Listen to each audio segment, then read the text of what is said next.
sedikit kemarin kan Bapak Ibu sudah membuat aksi nyata, mungkin juga sudah bagaimana membahas, tapi mungkin sedikit ya saya ingin mengingatkan ada 8 tips untuk Bapak Ibu lolos aksi nyata, validasi aksi nyata. Karena sudah banyak ya yang kita lakukan setelah diupload menunggu kadang juga lama waktu tunggunya untuk divalidasi. Sebenarnya bukan waktu tunggu divalidasi, karena antriannya panjang, nah jadi makanya ada waktu tunggu validasi. Jadi kalau bisa kita sekali melakukan aksi nyata langsung lolos validasi karena nunggu di validasi itu kan lama. Nah, jadi seperti itu. Jadi apa saja sih tips-tipsnya supaya lolos validasi aksi nyata? Yang pertama, Bapak Ibu membuat aksi nyata harus bebas dari plagiasi. Artinya aksi nyata yang Bapak Ibu lakukan itu tidak mengandung kemiripan ya. Kalaupun Bapak Ibu misalnya mau melakukan kolaborasi, contoh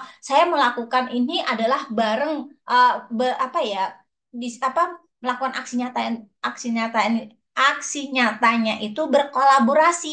Namun bagaimana saat Bapak Ibu nanti saat kita uploadnya di bagian refleksinya itu harus kita bedakan benar-benar setiap kegiatan yang kita lakukan itu memang berbeda dengan yang lainnya gitu. Kita punya uh, ciri khas atau ya kalau bahasa ilmiahnya ada novelty-nya sih seperti itu. Kalau penelitian ya ada novelty. Tadi kita punya pembeda antara aksi nyata kita dengan orang lain gitu. Walaupun kita mengerjakannya bersama, tapi saat penyampaiannya, bahasa tulisnya, pelaporannya itu harus sedikit berbeda. Jadi biar tidak mengandung unsur plagiasi. Yang kedua adalah Bapak Ibu bisa melakukan aksi nyata sesuai dengan kompetensi yang memang sesuai. Misal nih, Bapak Ibu sama-sama nih mau melakukan aksi nyata tentang KKTP. Tapi kita tahu bahwa antara itu kan di pilihannya itu ada 3 pilihan nanti ya. Ada 3 pilihan. Jadi masing-masing aksi nyata itu akan ada pilihan.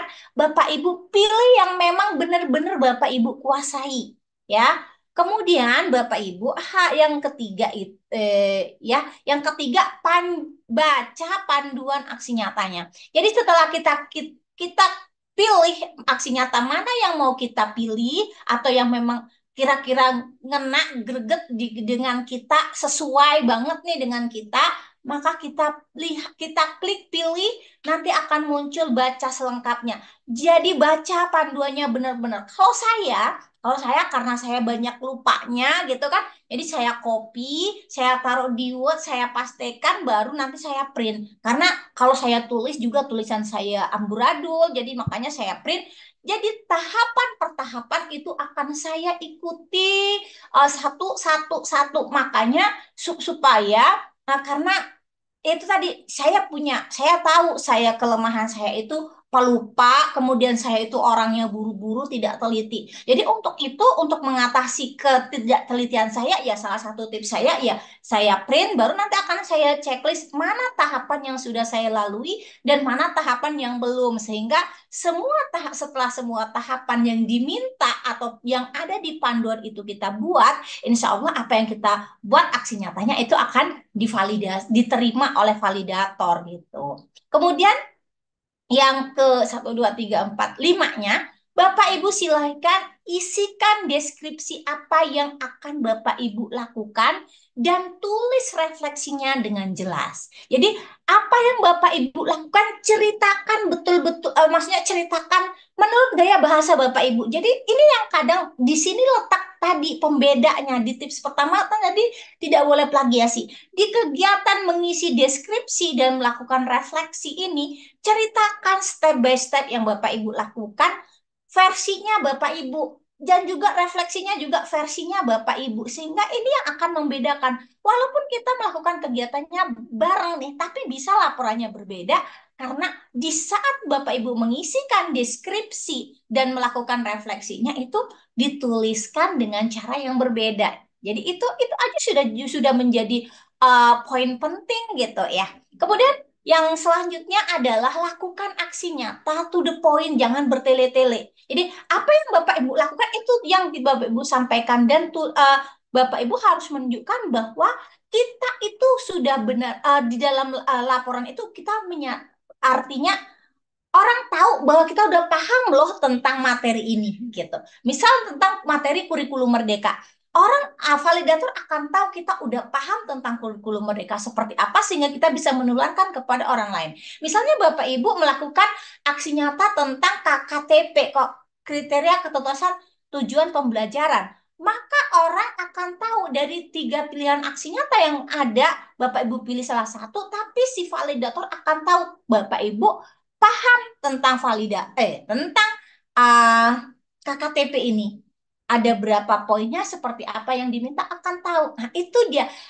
Sebenarnya hanya itu yang diminta oleh validator. Artinya, bukti nyata kita, pemahaman kita itu gitu ya, kita tuangkan ke dalam sebuah aksi yang benar-benar jadi nggak perlu bertele-tele panjang lebar. Kemudian, langkah selanjutnya atau tips selanjutnya adalah Bapak Ibu harus memastikan bahwa unggahan dokumen itu sudah sesuai. Itu dibatasi maksimal 10 MB kalau nggak salah saya. Tapi nanti bisa kita lihat, nanti juga insya Allah akan saya demokan bagaimana kita upload aksi nyata di PMN. Kemudian Bapak Ibu, setelah kita lakukan aksi nyata, jangan lupa Bapak Ibu harus menyertakan umpan balik ya dari sasaran aksi nyata kita. Kalau misalnya KKTP, aksi nyatanya, umpan baliknya sasarannya mintanya ke peserta didik, mintalah ke peserta didik. Kalau misalnya sasarannya adalah teman sebaya, maka mintalah, maksudnya rekan kita, rekan sama guru, maka mintalah umpan balik itu dari rekan kita, seperti itu. Jadi sesuaikan yang tadi, sesuai dengan yang panduan tadi ya. Harus sesuaikan dengan panduan. Apa yang diminta di panduan itu yang kita tak sajikan gitu ya. Ikutin gitu ya. Umpan balik dari siapa?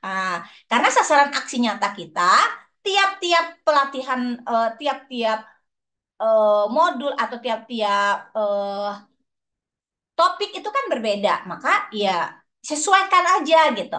Jadi Bapak Ibu bisa membuat bukti dokumen umpan balik tadi menggunakan formatnya foto boleh, tulisan tangan langsung boleh, link juga boleh, atau tangkapan layar misalnya umpan baliknya itu secara online ya. Jadi maka mungkin umpan baliknya akan dituliskan dan kita bisa melihat tangkapan layarnya. Kemudian yang terakhir adalah unggahlah dokumen atau bukti aksi nyata kita sesuai format. Karena yang biasanya diminta dalam PDF ya. Jadi kalau katanya sih dalam bentuk PDF dan video, tapi saya belum ketemu yang di format videonya. Jadi dokumen aja dalam bentuk PDF ya, ukurannya juga disesuaikan.